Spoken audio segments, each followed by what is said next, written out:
Tuh, salah satu kisah di surat Al-Kahfi itu kisah dua laki-laki Bani Israel, yang satu kaya, yang satu miskin, yang satu kafir, yang satu mukmin. Ceritanya dua orang laki-laki Bani Israel ini sama-sama Allah karuniai rezeki sebanyak 4.000 dinar. Sekarang satu dinar itu kurang lebih sekitar 2,5 juta.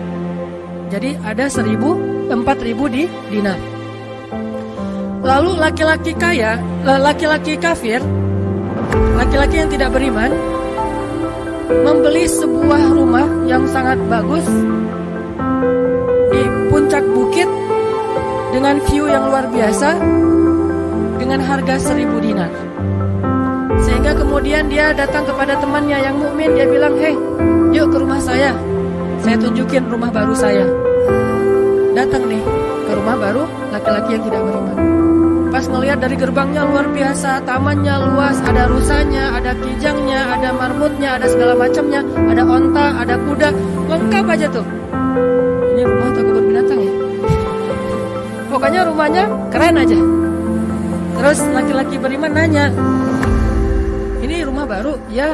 "Berapa kamu belinya?" 1.000 dinar. "Bagus kan?" "Bagus. "Ya udah kamu beli atau 1.000 dinar.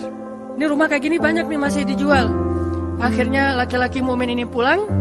Malam harinya dia sholat, kemudian dia berdoa, "Ya Allah, sahabat saya sudah membeli sebuah rumah yang besar, rumah yang bagus dengan harga 1.000 dinar.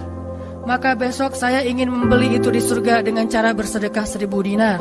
Maka berikanlah untuk saya rumah yang lebih bagus di surgamu ya Allah." Dia sedekah 1.000 dinar. Lalu besoknya ketemu sama temannya yang tidak beriman, nanya, "Udah beli rumah?" "Udah." "Di mana?" "Gak dekat dengan rumah saya, jauh," kata dia. "Di mana itu?" "Di surga." "Hah? Caranya gimana?" "Sedekah." "Wah, kamu mah orangnya fanatik lah, istilahnya sok soleh lah, apalah segala macam, Pak Haji." Diledekin aja tuh. Diledekin. Taulah yang udah hijrah kan gitu ya, suka ada istilah-istilah ngeledekin. Ya udah hijrah, anak masjid, apa istilah-istilahnya.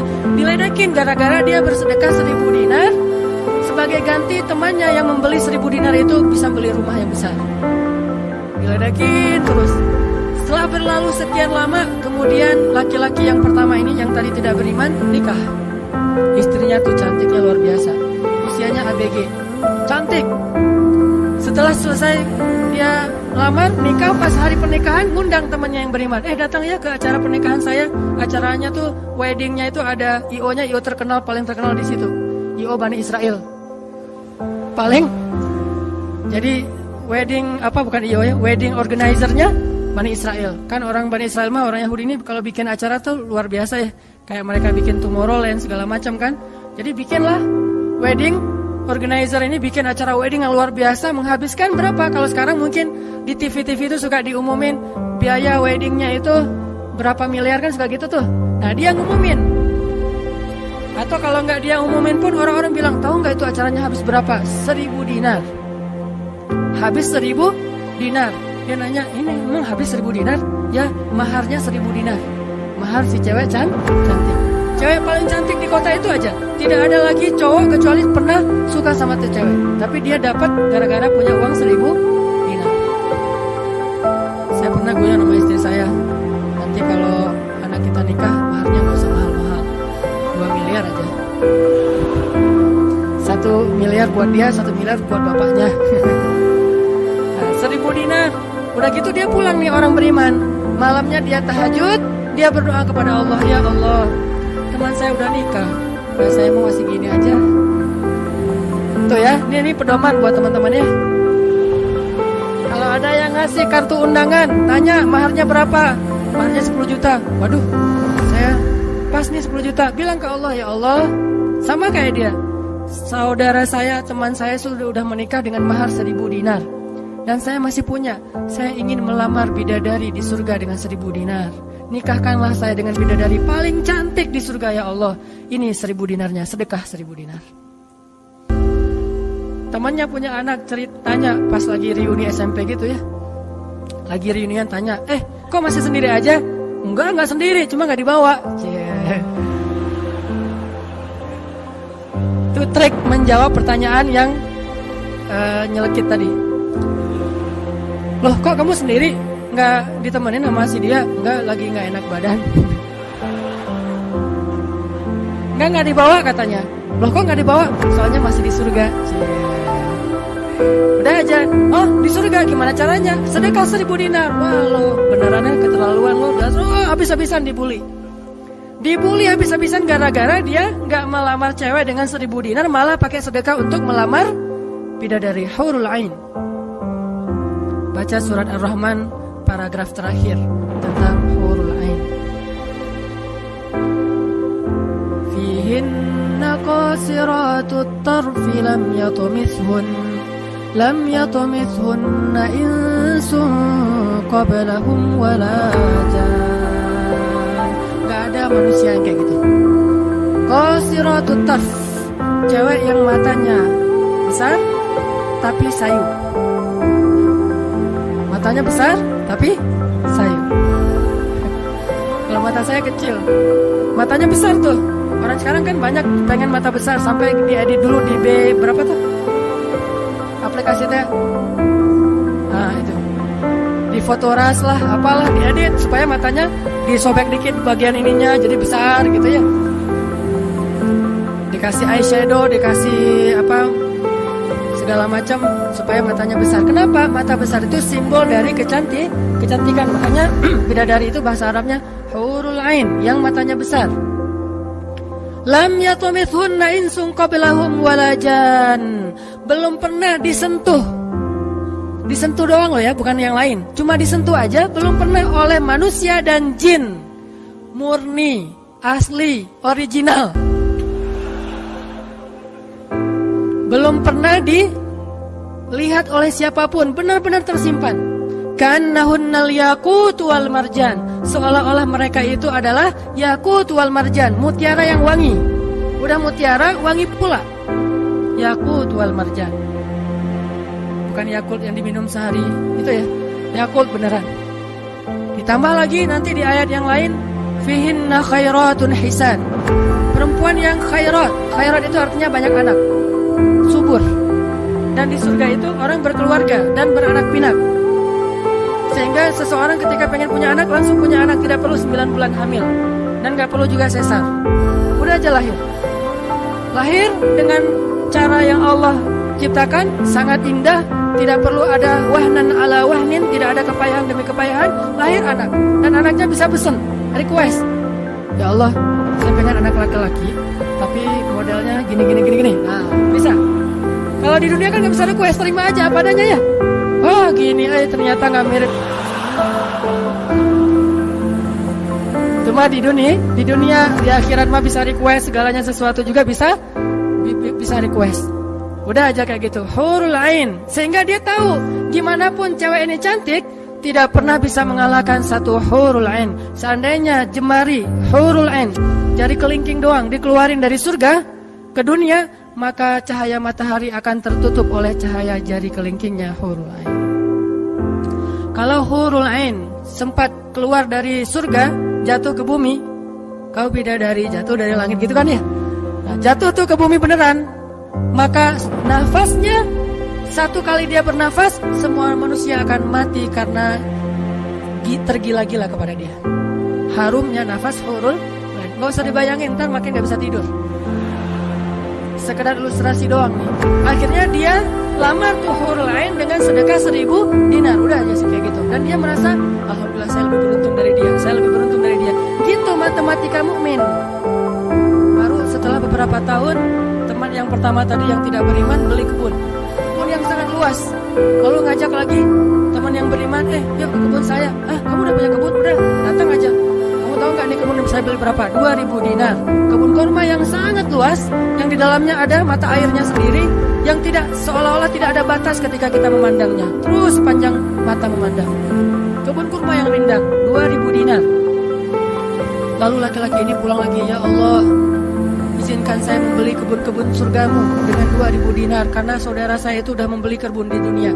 Sedekah lagi 2000 dinar. Terus kayak gitu sampai mereka tua. Yang satu meninggal dalam keadaan kaya raya tapi kafir, yang satu lagi meninggal dalam keadaan miskin tapi beriman. Siapa lebih beruntung? Tergantung matematika yang dipakai. Kalau matematikanya materi duniawi, pasti orang yang pertama yang tidak beriman lebih beruntung. Bisa menikmati dunia habis-habisan sampai hari tuanya. Tapi kalau matematikanya matematika mukmin, Rabbani, maka pasti yang kedua lebih beruntung dari yang pertama.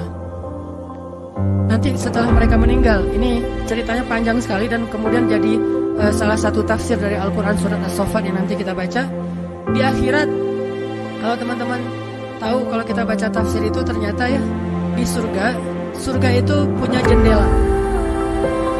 Kayak rumah punya jendela. Cuman saya nggak tahu seperti apa bentuk jendelanya, karena surga itu kata Nabi, ma la ainun ra'at wa la udhunun sami'at, yang nggak pernah dilihat oleh mata, yang nggak pernah didengar oleh telinga, yang nggak pernah dibayangkan oleh imajinasi manusia.